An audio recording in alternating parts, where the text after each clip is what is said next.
Hi friends, ഇന്ന് ഞാൻ വന്നിട്ടുള്ളത് നല്ലൊരു പൊരിച്ച കോഴിയുടെ ബിരിയാണിയുടെ റെസിപ്പി ആയിട്ടാണ്. നല്ല ടേസ്റ്റി ആയിട്ടുള്ള ഒരു ബിരിയാണിയുടെ റെസിപ്പിയാണിത്. ഇതുണ്ടാക്കുന്നതിന് വേണ്ടി 1 കിലോ ചിക്കനാണ് എടുത്തിരിക്കുന്നത്. 1 കിലോ ചിക്കൻ മീഡിയം സൈസായിട്ടുള്ള പീസായി കട്ട് ചെയ്തെടുത്തതാണ്.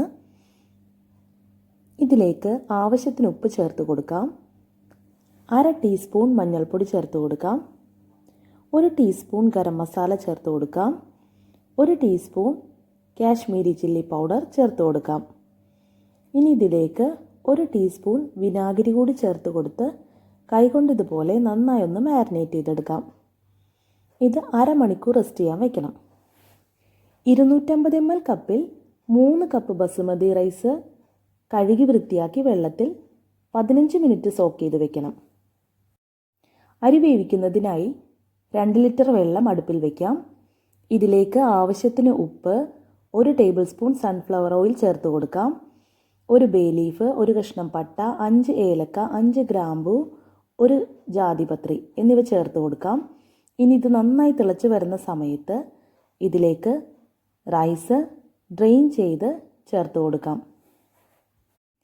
8 മിനിറ്റൊക്കെ ആകുമ്പോഴേക്കും റൈസ് ഒരു 80% കുക്കായി വന്നിട്ടുണ്ടാകും. ഈ സമയത്ത് നമുക്കിതിൽ നിന്നും ഡ്രെയിൻ ചെയ്ത് മാറ്റാം. ഒരു ബിരിയാണി പോട്ട് അടുപ്പിൽ വെച്ച് ഹീറ്റ് ചെയ്യാം. ഇതിലേക്ക് 1.5 ടീസ്പൂൺ നെയ്യ് ചേർത്ത് കൊടുക്കാം. നെയ്യ് ചൂടായി വരുന്ന സമയത്ത് ഒരു സവാള ഫൈനായിട്ട് സ്ലൈസ് ചെയ്തത് ഇതിലേക്ക് ചേർത്ത് കൊടുക്കാം. ഇനി ഈ സവാള ഒന്ന് ഫ്രൈ ചെയ്തെടുക്കാം.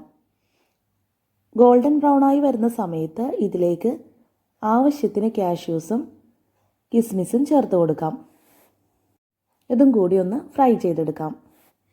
ഞാനിപ്പോൾ ഇതിലേക്ക് ചേർത്ത് കൊടുത്തത് ഓൾറെഡി ഫ്രൈ ചെയ്തെടുത്ത കാഷ്യൂസാണ്. അതുകൊണ്ട് ഇതൊന്ന് ചൂടാക്കിയെടുത്താൽ മാത്രം മതി. ഇനി നമുക്കിതൊരു പ്ലേറ്റിലേക്ക് കോരി മാറ്റാം. ഇനി ബിരിയാണി പോട്ടിലേക്ക് 3 ടേബിൾ സ്പൂണോളം സൺഫ്ലവർ ഓയിൽ ചേർത്ത് കൊടുക്കാം. എന്നിട്ട് മാരിനേറ്റ് ചെയ്ത് മാറ്റിവെച്ച ചിക്കൻ ഒന്ന് ഫ്രൈ ചെയ്തെടുക്കാം. ബിരിയാണിക്ക് വേണ്ടി ചിക്കൻ ഫ്രൈ ചെയ്തെടുക്കുമ്പോൾ ഒരുപാട് ഡീപ്പായിട്ട് ഫ്രൈ ചെയ്തെടുക്കേണ്ട ആവശ്യമില്ല. ഒന്ന് ലൈറ്റായിട്ട് ഫ്രൈ ചെയ്തെടുത്താൽ മതിയാകും. തിരിച്ചും മറിച്ചിട്ട് ഒന്ന് ലൈറ്റായിട്ട് ഫ്രൈ ചെയ്തെടുക്കുക. ഇനി ഇത് ഫ്രൈ ആയി കിട്ടുന്ന സമയത്ത് ഒരു പ്ലേറ്റിലേക്ക് മാറ്റാം. ഇനി ഇതേ ഓയിലിലേക്ക് തന്നെ 4 സവാള ഫൈനായിട്ട് സ്ലൈസ് ചെയ്തത് ചേർത്ത് കൊടുക്കാം. ഇനി ഇത് നന്നായിട്ടൊന്ന് വഴറ്റിയെടുക്കണം. ഒന്ന് കളറ് മാറി വരുന്ന സമയത്ത് ഇതിലേക്ക് 1 ടേബിൾ സ്പൂൺ നെയ്യ് കൂടി ചേർത്ത് കൊടുക്കാം. എന്നിട്ട് ഇതൊന്ന് നന്നായി വഴറ്റിയെടുക്കണം. നന്നായി വഴന്നു വരുന്ന സമയത്ത് 4 പച്ചമുളക്, ഒരു വലിയ കഷ്ണം ഇഞ്ചി, 1 വെളുത്തുള്ളി എന്നിവ പേസ്റ്റാക്കിയത് ഇതിലേക്ക് ചേർത്ത് കൊടുത്ത് വഴറ്റിയെടുക്കാം. ഇഞ്ചി വെളുത്തുള്ളിയുടെ പച്ചമണം മാറി വരുന്ന സമയത്ത് ഇതിലേക്ക് 1/2 ടീസ്പൂൺ മഞ്ഞൾപ്പൊടിയും 2 ടീസ്പൂൺ ഗരം മസാലയും ചേർത്ത് കൊടുത്ത് വഴറ്റിയെടുക്കാം.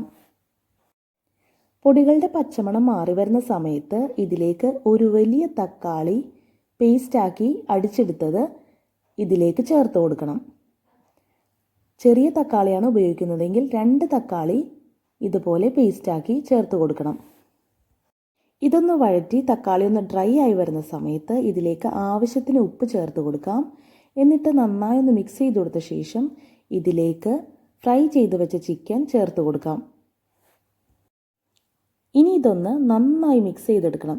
ചിക്കനിൽ മസാല പിടിക്കുന്ന രീതിയിൽ നന്നായി മിക്സ് ചെയ്തെടുത്ത ശേഷം ഇത് കവർ ചെയ്ത് വെച്ച് മീഡിയം ഫ്ലെയിമിലിട്ട് 15 മിനിറ്റ് കുക്ക് ചെയ്തെടുക്കണം. ഇടയ്ക്ക് ഓപ്പൺ ചെയ്ത് നന്നായി ഒന്ന് ഇളക്കി കൊടുക്കണം. ഇതിപ്പോൾ 15 മിനിറ്റ് ആയപ്പോൾ ചിക്കൻ നന്നായി കുക്കായി വന്നിട്ടുണ്ട്. ഈ ഒരു സമയത്ത് ഇതിലേക്ക് 1/2 ടീസ്പൂൺ കുരുമുളക് പൊടി ചേർത്ത് കൊടുക്കാം. 1 ടേബിൾ സ്പൂൺ നാരങ്ങനീര് ചേർത്ത് കൊടുക്കാം. ഇനി ഇതിലേക്ക് കുറച്ച് മല്ലിയില ചോപ്പ് ചെയ്തത് ചേർത്ത് കൊടുക്കാം. എന്നിട്ടിത് നന്നായിട്ടൊന്ന് മിക്സ് ചെയ്തെടുക്കാം. നന്നായി മിക്സ് ചെയ്തെടുത്ത ശേഷം ഫ്ലെയിം ലോയിലാക്കി വയ്ക്കാം. ഇനി മസാലയുടെ മുകളിലേക്ക് നേരത്തെ കുക്ക് ചെയ്ത് മാറ്റി വെച്ച ബസുമതി റൈസ് ചേർത്ത് കൊടുക്കാം. ഒട്ടും കട്ടകളില്ലാതെ വേണം ബസുമതി റൈസ് ചേർത്ത് കൊടുക്കാൻ. റൈസ് കുക്ക് ചെയ്യുന്ന സമയത്ത് അധികം ഓയിലൊന്നും ഉപയോഗിച്ചിട്ടില്ല. അതുകൊണ്ട് റൈസ് ഇതുപോലെ നിരത്തി വെച്ച് കൊടുത്ത ശേഷം ഇതിന് മുകളിലേക്ക് 1 ടേബിൾ സ്പൂൺ നെയ്യ് കൂടി ചേർത്ത് കൊടുക്കാം. ഇനി ഫ്രൈ ചെയ്ത് മാറ്റി വെച്ച കാഷ്യൂസും റെസിൻസും സവാളയും ഇതിലേക്ക് ചേർത്ത് കൊടുക്കാം.